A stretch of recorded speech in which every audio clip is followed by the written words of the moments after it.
வணக்கம். ஸ்ரீ மாந்திரிக பயிற்சி மையத்தின் குருஜி பேசுகிறேன். இப்போ மாந்திரிகத்தில் பார்த்திங்கன்னா,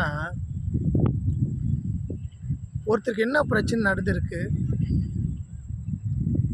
அவங்க எதனால் கஷ்டப்படுறாங்க, பில்லி சூன்யங்கள் தோஷங்கள் ஏதாவது இருக்கா அனு பார்க்கணும். ஒரு நபர் ஃபஸ்ட்டு நம்மக்கிட்ட வர்றாங்க, அவங்கள நம்ம பார்க்கணும். பார்த்துட்டு எதனால் அந்த மனுஷனுக்கு ஒரு பாதிப்பு நடந்திருக்கு, என்ன பண்ணால் சரி வரணும்னு சொல்லணும். அது தவிர்த்து இன்னொரு வழி இருக்குது. என்னென்னா, ஜாதகத்துலேயும் சொல்லலாம். அதாவது மந்திரம் சம்மந்தப்பட்ட ஜாதகம் பார்க்குறது எப்படி, அது சரியான முறை. அந்த ஜாதகத்தில் பார்த்திங்கன்னா, நம்ம அவங்க என்ன பிரச்சனை இருக்குன்னு சொல்லிட்டு அந்த ஜாதகம் பார்த்து சொல்லிடலாம். அப்போ அந்த ஜாதகம் பார்த்து அதில் கிரக சாந்தி பண்ணணும். அந்த கிரகத்தை எப்படி சாந்தி பண்ணுறது பார்க்கும்போது, இப்போ ஜாதகத்தில் ஒருத்தருக்கு கடகராசின்னா, அந்த கடகராசியில்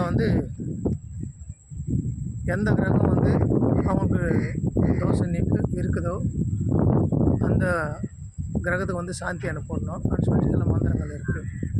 இது மாந்திரிக முறையில் கிரகத்தை கட்டுப்படுத்தி அவங்க தோஷத்துலேருந்து விடுபட வைக்கிறது.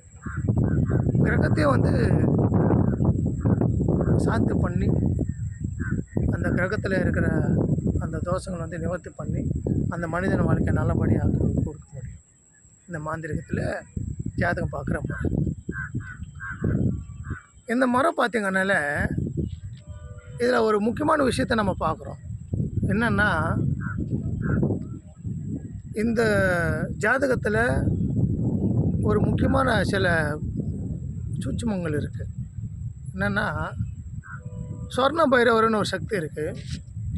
அந்த பைரவர்கிட்ட 12 ராசி கட்டங்களை போட்டு அந்தந்த ராசியில் எந்தெந்த ராசி கிரக அமைப்பு நல்லா இருக்கோ, அந்த ராசி பலாபலம் நல்லா இருக்கோ, அந்த ராசியில் இருக்க அதிதேவதையோ சொர்ண பைரவர் வச்சு நம்ம பூஜை பண்ணோம்னா, அங்கே இருக்கிற அந்த 12 கட்டத்தில் இருக்கிற ராசியில் இருக்கிற அந்த சக்தி ஏதோ ஒரு ராசிக்கு பயன்படுத்த முடியும்.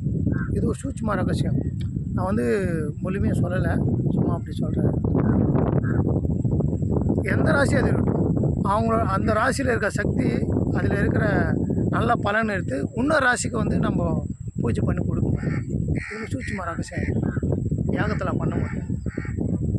அப்போது இதில் உண்மை என்னென்னா, ஒரு கிரகத்தை வசியம் பண்ணி அந்த கிரகத்தில் வர நல்ல பலனை இன்னொருத்தருக்கு, அதாவது நல்ல நேரமே இல்லாத கிரகமோ அமைப்பு இல்லாதவங்களுக்கு பயன்படுத்த முடியும்.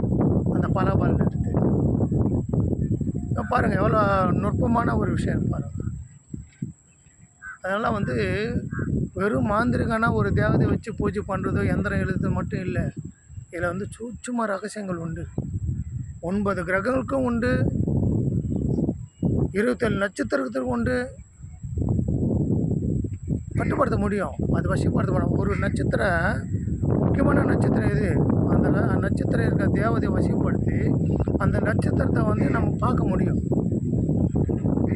நம்ம பூஜை பண்ணால் நட்சத்திரம் நம்மளுக்கு தெரியும்.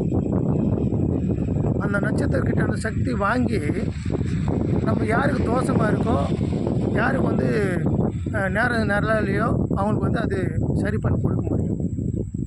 அந்த நட்சத்திரால் அந்த மந்திர பவர சக்தியால் அந்த நட்சத்திரையே பார்க்க முடியும். ரொம்ப அற்புதமான வித்தை இது. சரிங்களா? இது நிறைய விஷயம் சொல்ல முடியாத விஷயத்தில் இருக்கிறதுனால இவங்க சொல்கிறேன். இப்படியெல்லாம் இருக்குது அன்னு புரிஞ்சுக்கிறது சொல்கிறதுக்காக நான் சொல்கிறேன். அதனால் இதில் ஏதாவது உங்களுக்கு ஒரு சந்தேகம் இருந்தால் எனக்கு கால் பண்ணி கேளுங்க, அதை நான் உங்களுக்கு சொல்கிறேன். ஓம் நமச்சிவாய, ஓம் நமச்சிவாய.